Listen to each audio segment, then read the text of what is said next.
amigos, os outros adolescentes, e eu encontrei uma família. Mas ainda aquilo era raso. Eu deixei, depois dos 17, 18, 19 anos, eu comecei a achar que eu dava conta da minha vida.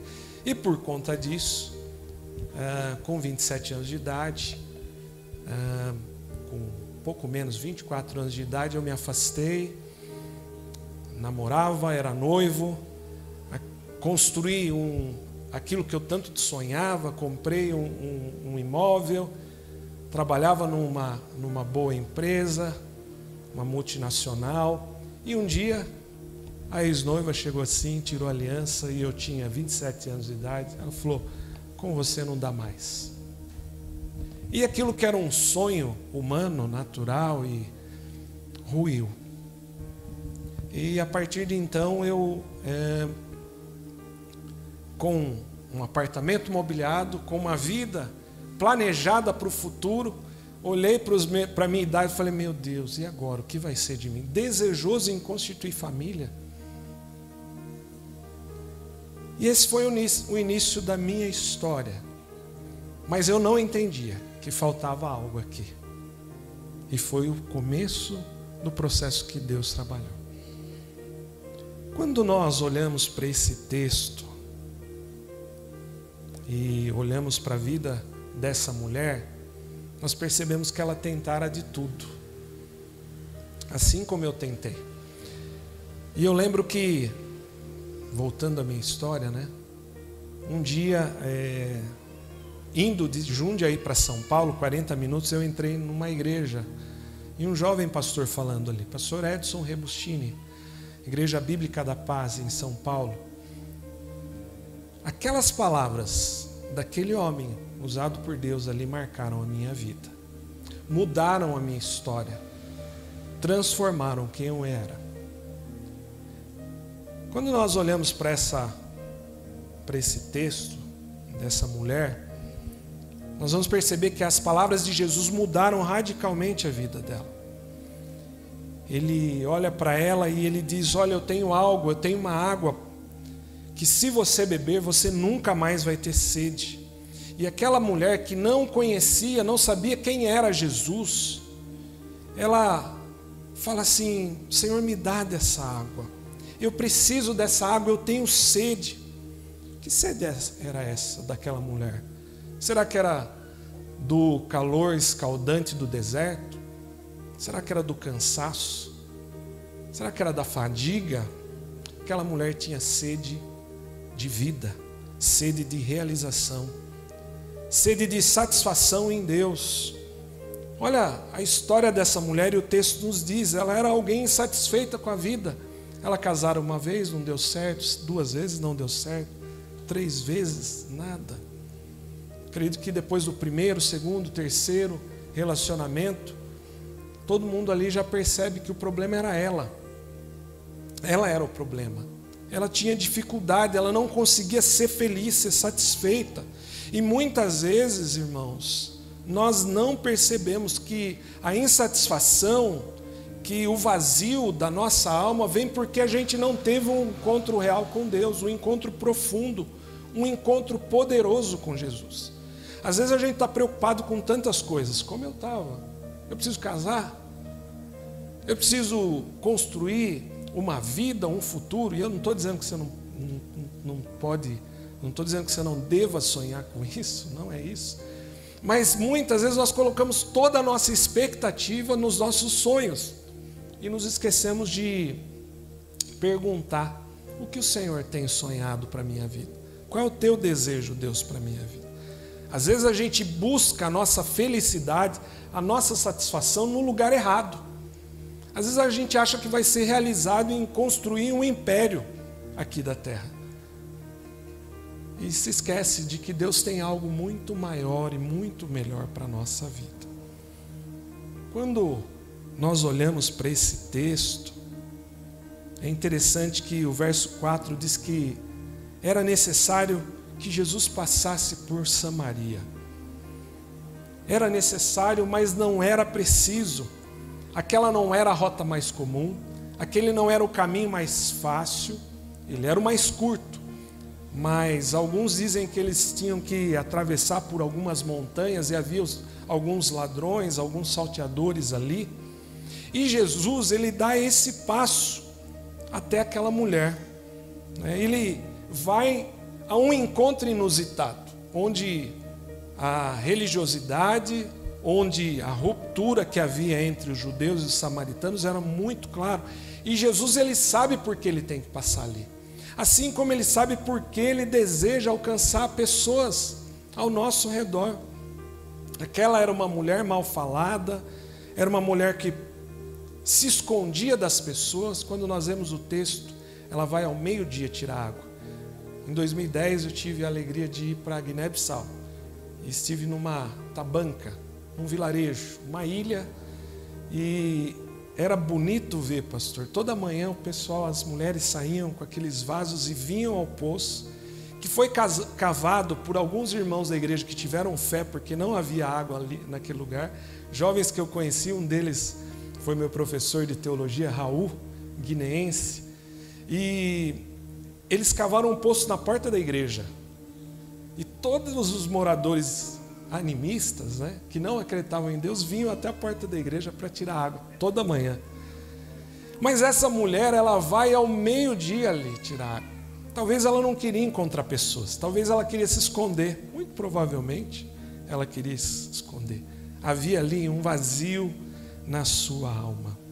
Irmão, só Jesus consegue preencher o vazio da alma de alguém. E tem muita gente sofrendo do nosso lado.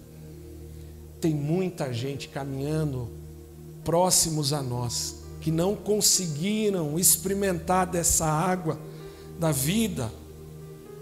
É interessante que o texto diz que Jesus, ele se revela a ela.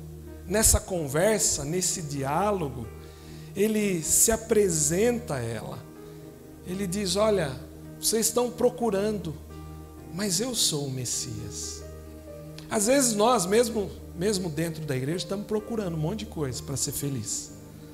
Estamos enganados, achando que a gente precisa de tanto, quando a gente já tem aquilo que é necessário para ter uma vida satisfeita.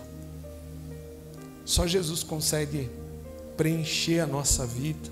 E se nós tivermos confiança nele, e se nós lançarmos nas mãos dele a nossa história, os nossos dias, o nosso futuro, ele é poderoso para nos fazer viver coisas extraordinárias na sua mão. Não de valores mensuráveis desse mundo, mas valores do seu reino.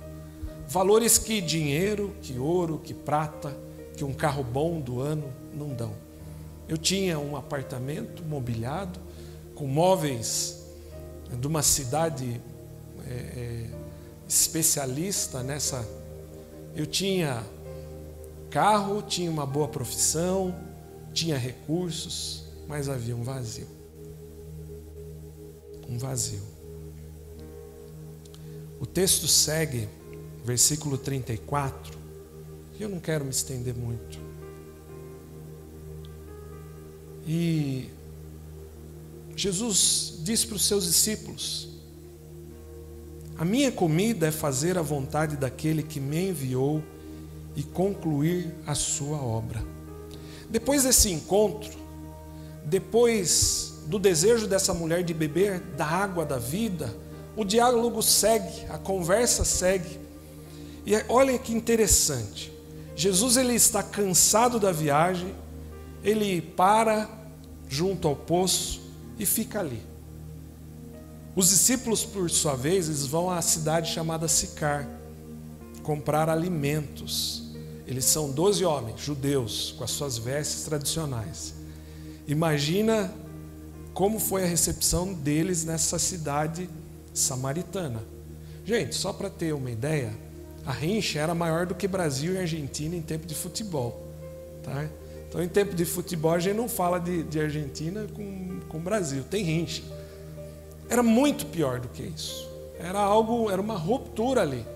Judeu não se dava com samaritano e samaritano também não se dava com judeus. E eles vão até a cidade, eles compram aquilo que eles precisavam, os alimentos, pagam as contas, Provavelmente muitas pessoas os olham, né? Falei, é judeu.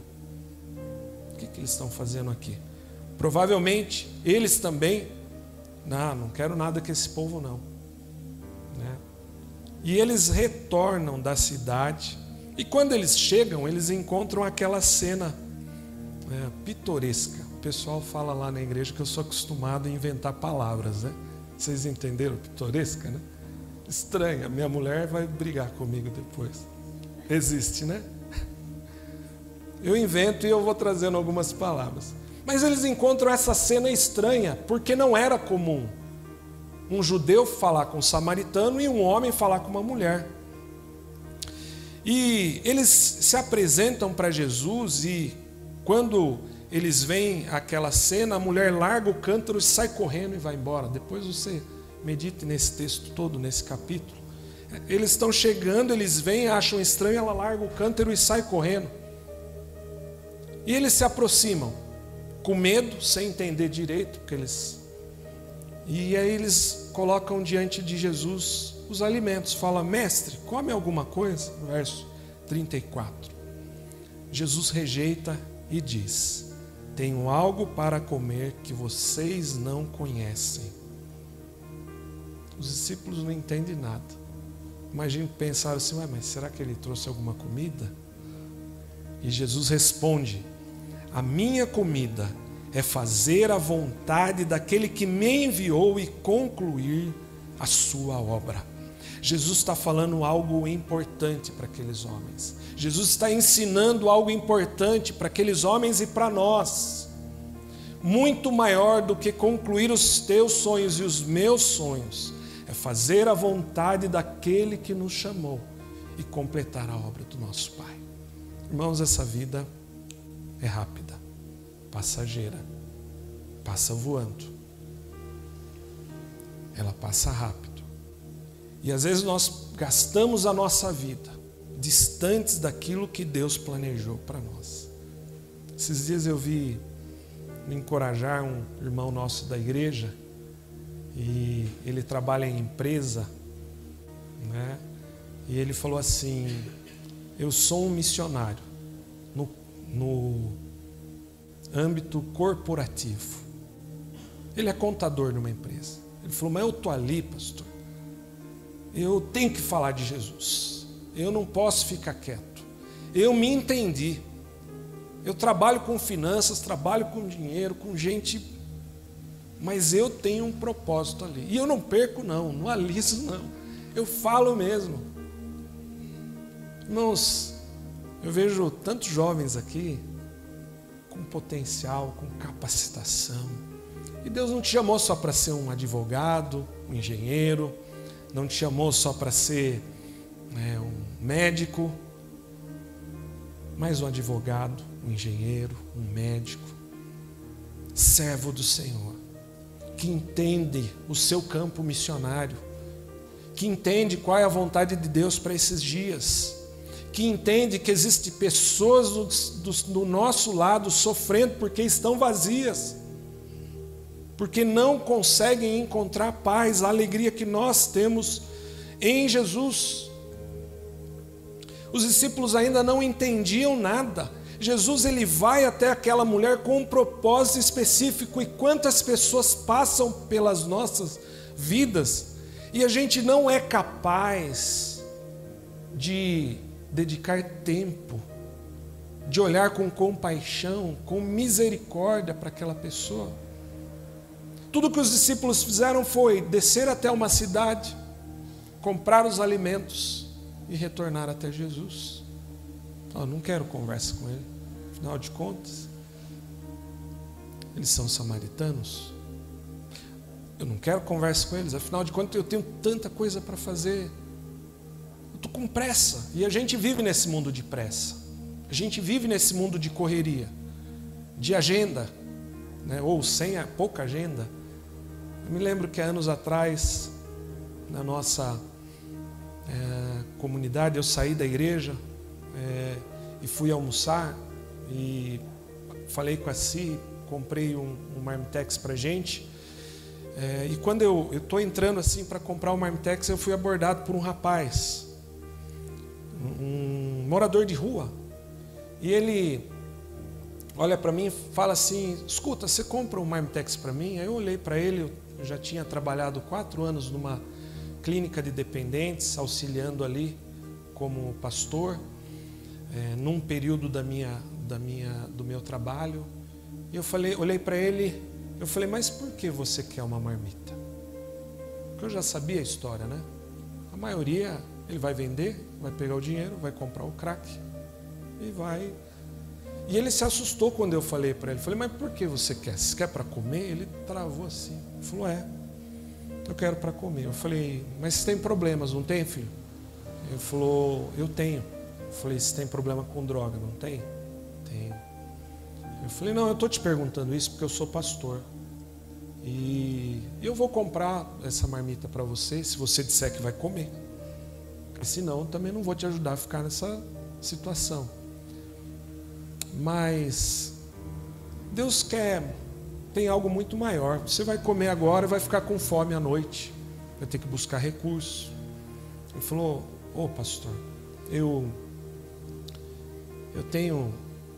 era casado, eu tenho uma profissão, eu tenho filhos, e minha mulher não aguentou, porque eu vendi tudo dentro de casa. Eu fui me desfazendo, e ela não aguentou e foi embora. E eu falei: olha, qual é seu nome? Ele falou: Kleber. Isso foi no ano de 2014. Eu falei: Kleber, vou te dar meu cartão aqui. Me procura nesse endereço. Era uma sexta-feira, algo assim. Eu falei: me procura na segunda-feira na igreja. Eu quero te ajudar. E tudo bem, como eu faço com um monte de gente lá em Jundiaí. Minha esposa sabe disso, né? Às vezes eu paro lá uns 5 minutos para falar com alguém na rua. E fui embora. Eu sempre deixava naquela época uma mudinha de roupa, camisa, uma calça de agasalho, um chinelo, né? Porque eu falei: às vezes posso encontrar com um morador de rua e de repente proporcionar, ainda que seja um banho para ele. Se ele entender que aquilo é de Jesus, né, que Jesus quer mudar a vida dele, beleza. E eu fazia isso naquela época, eu guardava uma muda de roupa no meu carro.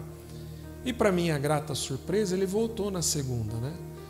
E a gente tomou café, ele tomou banho, fez barba. Quando eu dei a roupa para ele, ele falou: oh, pastor, você é bom. Eu falei: não sou bom não. Vejo gente que nem você todos os dias, que estão na mesma situação. Tendo uma coisa, meu filho, é Deus que está te dando essa oportunidade. Porque de acordo com a forma que ele agisse, eu também, não, quer continuar no vício, eu não vou dar essa continuidade para você. Por fim, ficamos ali a manhã toda, não consegui encontrar uma clínica para ele. Deixei ele no lugar que ele morava, um porão, e fiquei de passar uma semana depois, porque eu tinha contatos de clínicas e eu iria encaminhar ele para que ele pudesse ser tratado. E passei uma semana depois com a vaga aberta e nada. Aquele homem sumiu. E foram ali quase um ano, foi de março até dezembro. Dezembro de 2014, eu estou descendo uma das escadas da igreja e eu olho um irmão do apoio, né, o diácono, fala: oh, pastor, tem uma pessoa que está te procurando. E eu olho assim, um rapaz de camisa, tal, eu olho assim, não. Quando eu olho no rosto, eu falei: Senhor, Kleber, é você que está aqui? Ele falou: pastor, sou eu. E eu olho do lado, uma mulher e 2 filhos. Eu falei: o que aconteceu, meu filho? Porque a minha expectativa era: vou ajudar a ser internado, vou fazer assim, e Deus vai trabalhar assim.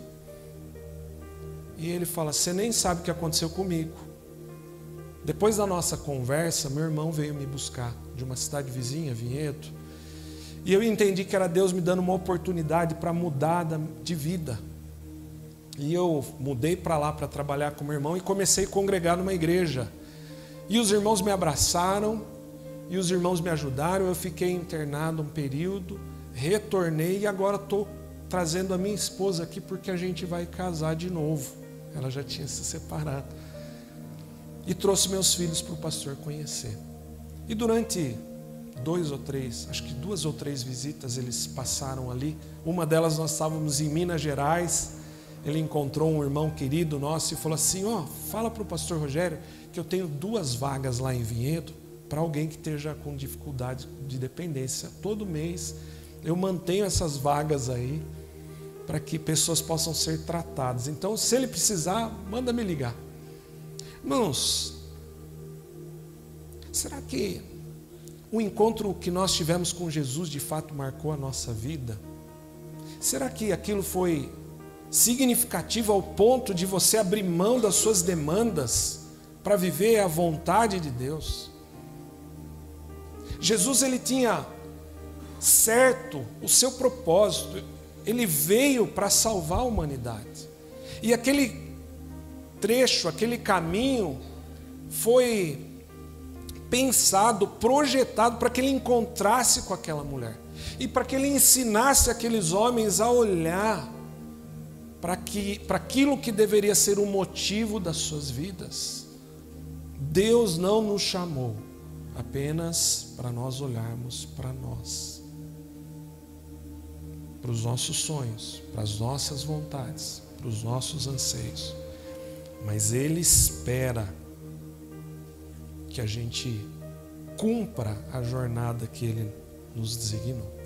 Deus deu para cada um de nós algo, um dom, uma habilidade, uma capacidade, e Ele deseja que ela seja gasta nas suas mãos para que o nome dele seja glorificado.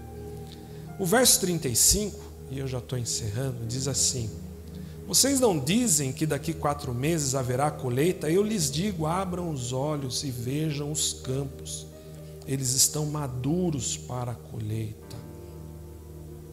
Irmãos, tem muita gente que está sofrendo do nosso lado, que está padecendo. E muitas vezes nós, assim como os discípulos, estamos mais preocupados com a comida do que em cumprir a vontade do Pai. Muitas vezes nós, assim como os discípulos, estamos indiferentes, insensíveis às necessidades humanas, displicentes daquilo a qual Ele nos comissionou. Encontramos pessoas, conversamos diariamente, compramos coisas, vendemos coisas, cumprimos as nossas obrigações, as nossas tarefas, a nossa responsabilidade, mas muitas vezes não temos a capacidade de falar de Jesus. Ele tem o poder para mudar a história, para mudar a vida, para transformar uma família, e Ele espera que eu e você se comprometa nesse relacionamento profundo e próximo. Ele nos deu o privilégio de sermos portadores de uma mensagem de salvação, de arrependimento, de mudança de vida. Os discípulos, mesmo caminhando com Jesus, não sabiam, não entendiam qual era o seu propósito, qual era a vontade de Deus. E por fim, aquele encontro mudou a vida daquela mulher, mas não apenas a daquela mulher, mudou também a história de uma cidade.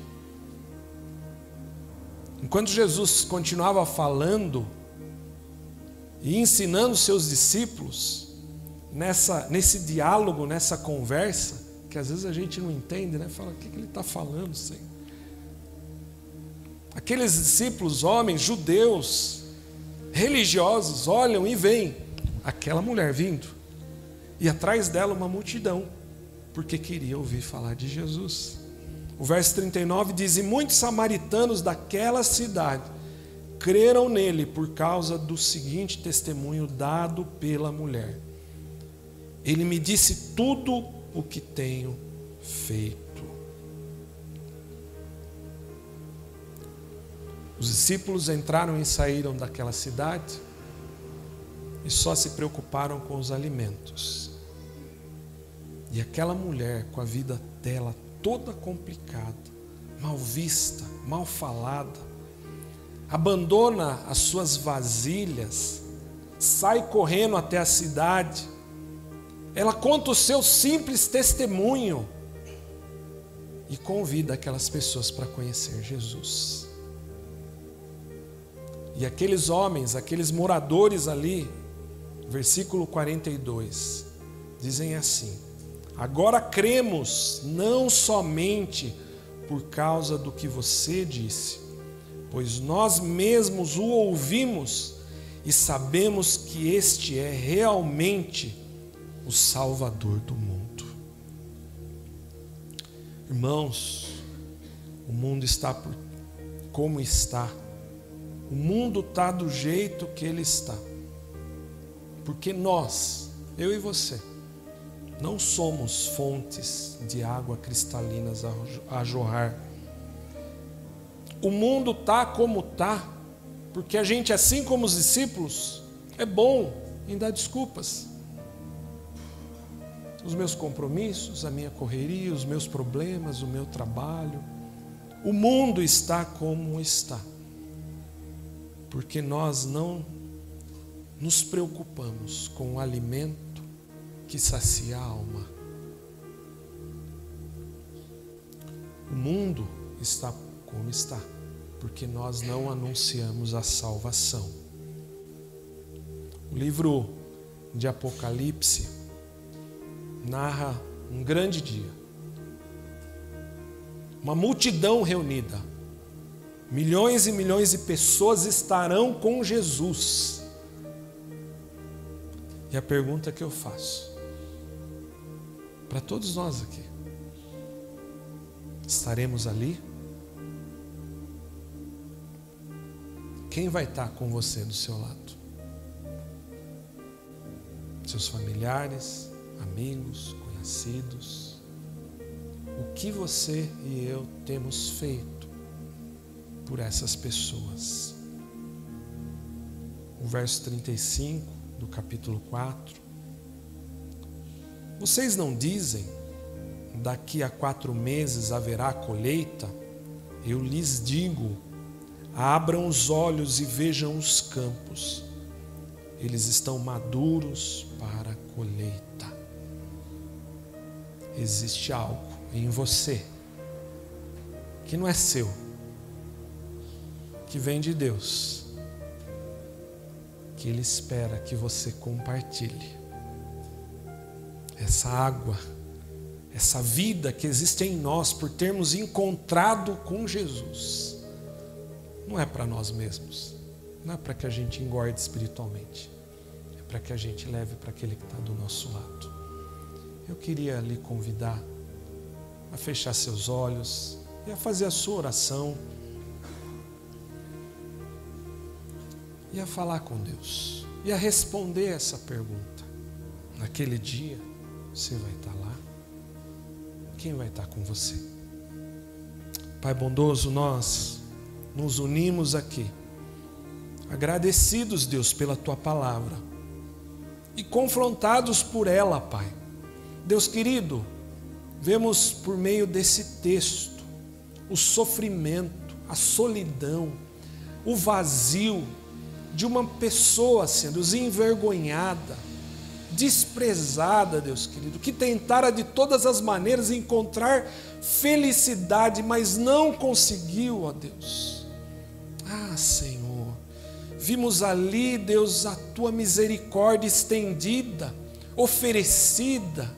Ah, Pai querido, o Senhor fez questão de estar ali, de ir ao encontro daquela mulher, de levar esperança para aquela mulher. E por que será, Deus, que nós, os Teus filhos, assim como Teus filhos, assim como os discípulos, estamos mais preocupados com a nossa vida do que com aqueles que estão ao nosso lado, do que com aqueles que sofrem, do que com aqueles que estão sem esperança? Ensina-nos, Pai, a partilhar o maior tesouro que nós recebemos, a bendita graça e a Tua salvação, Deus. A alegria, Deus, que existe no nosso coração, que nem ouro, nem prata, nem realização humana alguma pode comprar, ó Deus querido. Nós temos desfrutado disso, Pai, que no nome de Jesus possamos valorizar esse encontro, Deus, e que ele tenha sido profundo, Pai, verdadeiro, real, assim como foi para essa mulher, que diante, Senhor Deus, daquela conversa, abandona tudo e sai para contar aos outros aquilo que ela conheceu, Deus. Que no nome de Jesus, Pai, possamos falar do Teu amor, ó Pai querido, e da Tua bendita salvação. Livra-nos, Deus, de toda estagnação, de toda displicência, de toda soberba, Pai, daqueles que olham apenas para si mesmo. E nos ensina, Jesus, a valorizar aquilo que o Senhor valoriza. É no Teu nome, Jesus, que eu oro e agradeço. Amém e amém. Pastor Flávio. Obrigado, pastor. Sabe, irmãos, a única coisa que eu tenho para dizer para nós é: aquele que tem ouvido, ouça o que Deus tem dito à sua igreja. O Breno está fazendo uma conferência da juventude que se chama O Deus que se Manifesta, semana que vem, não, daqui 15 dias. Próximo ano da nossa igreja vai ser o ano da missão. O pastor Rogério não sabia disso. Nós falamos sobre o que nós confessamos, estamos falando sobre discipulado, e a partir de outubro, depois da nossa conferência da igreja, nós vamos falar sobre missão. E o que Deus diz para nós hoje aqui, no nosso culto de dia de aniversário de 3 anos, é Deus nos chamando para a nossa missão. Guarda, irmão, essa palavra de 3 anos. Guarda o que Deus falou comigo, com você. Eu não sei em qual situação você está. Talvez você já é o discípulo de Jesus que foi comprar comida. Talvez você é a samaritana que precisa ser curado, transformado. Mas uma coisa que Jesus deixou bem claro para nós: é hora da colheita. Essa mensagem fica guardada no nosso coração, porque nós seremos instrumento do Senhor, em nome de Jesus. Em nome de Jesus. Coloque-se de pé. Que bom que você veio, você ouviu uma palavra de Deus, marcou o nosso 3º ano. Você tem algo aí dentro de você, irmão. Você vai ser usado por Deus. Você vai ser usada por Deus. Você não é só o pastor, não é só o ministro de louvor, não é, somos nós. Senhor, meu Deus e meu Pai, muito obrigado por essa noite. Muito obrigado pela vida do pastor Rogério, da sua esposa. Que o Senhor derrame sobre eles graça, favor do Senhor, prosperidade. Pai, abençoa os projetos do pastor Rogério, de tudo aquilo que ele tem sonhado com o ministério Encorajar, com a missão Encorajar. Abre portas para ele aqui na região, Pai, que ele possa vir, abençoar os pastores, derramar bênçãos sem medidas. Oramos, Senhor Deus, pela sede que eles estão construindo, dá recursos, coloca pessoas para abençoar a vida deles ali, Pai, em nome de Jesus. Agradecemos o Senhor, Pai, porque o Senhor trouxe um homem de Deus aqui nessa noite, para nos falar, para trazer uma palavra ao nosso coração, para nos incentivar e nos dizer: vai, porque é a missão que importa, é o tempo de ser usado pelo Senhor. Muito obrigado, Deus. Nós te agradecemos pelos 3 anos dessa igreja, louvamos ao Senhor, e cada dia que passa, nosso coração é mais alegre por ser um coração que ouve do Senhor. O Senhor é um Deus que fala conosco, Deus. Muito obrigado, Pai. Nós oramos que essa palavra entre no nosso coração, que sejamos cheios da graça e do favor do Senhor. Oramos pelos irmãos e irmãs que precisam ser curados, como essa mulher foi. Oramos por os irmãos que já são discípulos do Senhor, mas que precisam entender que a comida e a bebida é fazer a vontade do Senhor, que é mais importante é fazer a vontade do Senhor nessa terra onde o Senhor nos colocou. Nós entendemos, Pai, nessa noite, que os campos estão brancos, a colheita já está chegando. Já é agora, é tempo de colher, é tempo de falar do Teu amor, é tempo de ir buscar pessoas para o Senhor, Jesus. Muito obrigado, Deus. Que nesses dias os meus irmãos tenham a oportunidade de pregar o Teu Evangelho, de ajudar o necessitado, de dar uma palavra profética na vida de alguém que está desanimado. Que possamos ser usados para o Senhor. E a igreja diz amém, amém, amém. Estenda suas mãos, eu quero orar com vocês. Que o Senhor, meu Deus, te abençoe e te guarde. Resplandeça o seu rosto sobre ti e vai diante de ti. 1000 cairão ao teu lado, 10.000 à tua direita, porém você não será atingido. Eu profetizo, igreja do Senhor, seja abençoada em nome de Jesus. Amém, amém e amém. Dê um aplauso ao Senhor. Muito obrigado, Senhor. Aleluia. Estamos encerrados. Que Deus abençoe você.